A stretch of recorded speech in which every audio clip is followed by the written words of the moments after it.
Kementerian Keuangan mengingatkan daerah yang memiliki anggaran mepet untuk bisa bijak dalam membelanjakan anggarannya. Pemda juga bisa memanfaatkan sisa lebih pembiayaan anggaran atau silpa. Sulawesi Selatan bangkrut. Begitu kata penjabat Gubernur Sulawesi Selatan Bahtiar Baharudin saat pidato pengantar nota keuangan dan rancangan peraturan daerah Sulsel tentang APBD 2024 dalam rapat paripurna di DPRD Sulsel. Defisit anggaran Sulsel kini mencapai 1,5 triliun rupiah. Kementerian Keuangan pun buka suara. Kementerian Keuangan memastikan kondisi keuangan Sulawesi Selatan bukan bangkrut, tapi kesalahan pengelolaan anggaran daerah. Pasalnya, kondisi defisit keuangan Sulsel masih bisa diatasi, salah satunya memanfaatkan sisa lebih pembiayaan anggaran atau silpa. Pemerintah pusat juga terus menyalurkan alokasi transfer ke daerah atau TKD ke 546 daerah di seluruh Indonesia. Pemerintah menyiapkan anggaran TKD 830 triliun rupiah di 2023, meningkat menjadi 856 triliun rupiah di tahun 2024. APBD itu, mereka kalau APBD itu kan punya sisi penerimaan. Sisi penerimaannya tuh ada dari transfer pemerintah pusat, dia ada punya PAD-nya. Kemudian nanti ada sisi belanjanya, ya kan? Penerimaan itu dipakai buat apa? Ada belanjanya. Ada surplus apa defisit? Nah itu nanti lihat sisanya. Nanti diterangkan oleh teman-teman. Pemerintah salah satu caranya adalah untuk daerah-daerah yang berkinerja baik. Tadi salah satunya tadi penyerapan anggaran kita berikan lebih. Sehingga nanti kita harapannya bisa pemerintah itu bisa termotivasi untuk bekerja memperbaiki kinerjanya. Tapi dari disinsentifnya, saya nggak ngomong disinsentif, misalnya penyaluran. Udah ada nih penyalurannya itu sudah dialokasikan, ditransfer ke daerah untuk provinsi X, untuk Pemda X itu seperti sebesar ini. Nanti kita lihat syarat salurnya, kan nggak langsung dikasihkan semua tuh, satu kali transfer enggak. Ada yang 2 kali, ada yang 3 kali. Ada syarat salurnya. Jadi kalau syarat-syaratnya terpenuhi, ya kita beri. Tapi kalau syarat-syaratnya nggak terpenuhi, berarti kita tunda dulu sampai mereka penuhi syarat salurnya.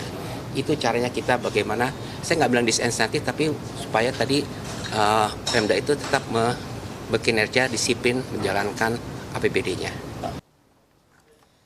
Kementerian Keuangan menambahkan, penyebab defisit anggaran Pemda Sulsel lantaran dana bagi hasil yang belum dibayarkan ke kabupaten dan kota. Di sisi lain, Kemenkyu mengimbau Pemda Provinsi Sulsel untuk mengurangi belanja yang tidak penting. Bagaimana penganggaran dia untuk belanja dana bagi hasilnya. Jadi yang di statement pada waktu itu mengatakan bangkrut karena memang ternyata ada kewajiban dana bagi hasil dari provinsi ke kabupaten kota yang belum dibayarkan. Tapi kalau melihat anggarannya, jadi buka aja nih anggaran beberapa tahun terakhir gitu Sulsel, sebetulnya apa yang dianggarkan itu relatif dibayarkan. Nah berarti ini isunya apa? Mungkin penganggarannya kurang. Yang baru ketemu oleh BPK, ada kewajiban akumulasi sekian tahun yang belum teranggarkan. Jadi sebenarnya defisit di sini tuh bisa di-manage sebetulnya, gitu ya. Bisa di-manage oleh Pemda bagaimana kewajiban tadi dia anggarkan. Mungkin dia memang harus melakukan sedikit refocusing nih untuk belanja lainnya. Ekonom menilai daerah yang memiliki anggaran mepet bisa melakukan refocusing anggaran yang dianggap bisa ditunda sementara waktu dan memanfaatkan sisa anggaran pada tahun sebelumnya. Selain itu, negosiasi utang juga bisa dilakukan, terutama utang yang jatuh tempo dalam waktu yang relatif pendek dan diganti dengan tenor waktu yang relatif lebih panjang. Alfania Rizky, Ghaniar Febrian, Kompas TV Jakarta. Penjabat Gubernur Sulawesi Selatan Bahtiar Baharudin mengklaim telah melaksanakan penghematan di seluruh organisasi perangkat daerah Sulsel dengan pengurangan anggaran di sejumlah program. PJ Gubernur juga meminta kepala organisasi perangkat daerah mengurangi tunjangan mereka. Yang belum bisa saya bayar tahun ini 5 miliar lebih yang harus meluncur di tahun yang akan datang.